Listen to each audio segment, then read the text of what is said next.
have instructions given by the crew members there for your safety. Also, it's very important that you can Alcatraz. This is a mandatory stop, but it's very important. It's well worth it. On behalf of Alcatraz Cruises and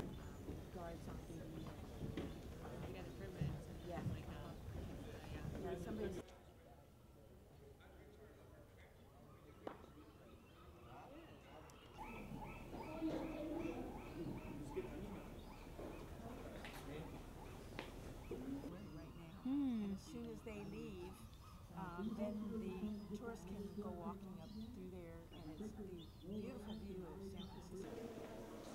Okay, we ready? Just gonna make a lock. These doors open and close with a lever operated down at the end of the block, and that's the locking mechanism. So you see there's no keys to open. So when that cell door slams shut, it's a sound that I'd never heard before in a prison. And it sounds like it's the end of the earth when the cell door slams shut. Otherwise they would have never done it.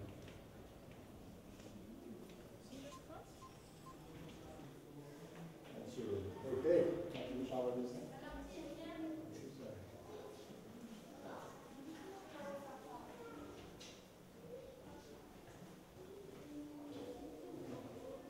All right. And the prisoner sat on the other side of the chair and then you had your visit. You're allowed 1 hour a month to visit. When you're in Alcatraz, you're cut off from the world. There's no newspapers, no radio. Nobody tells you what's going on out there. So you're cut off from the world when you're here. That's one of the bad things about it. So when I left after 5 years, it was just like walking out into a new world. You know, going through San Francisco that first day, and the noise and the movement and the people, it was just really kind of overwhelming because I hadn't had any of that for about almost 7 years then. Pardon me? Yeah, that's one of the menus. Yeah.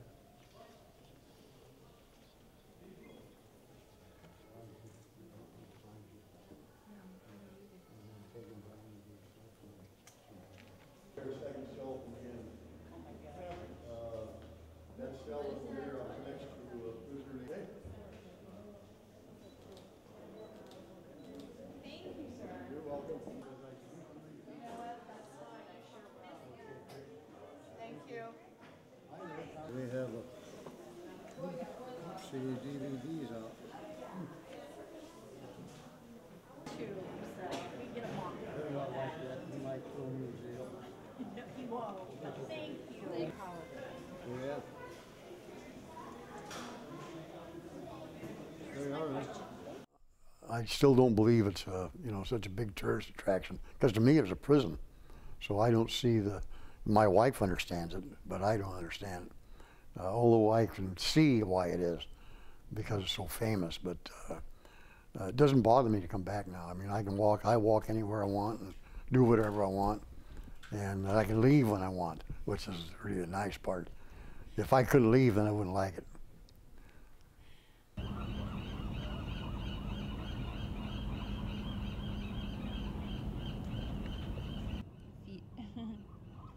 Try to come past one. If we go over there, you can see the apartments, and there might be some quiet spots. It might. Ooh, it's really bright. Yeah.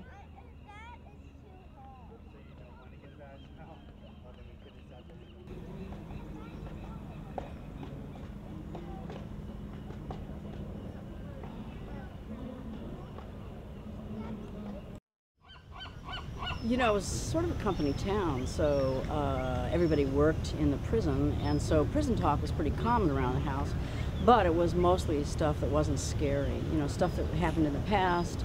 A lot of people talked about, you know, some of the escape attempts, some of which had been very violent, but those were all safely in the past. And my father didn't come down the hill and talk about his day in prison.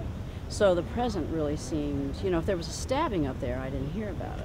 So the present really seemed quite normal and non-violent.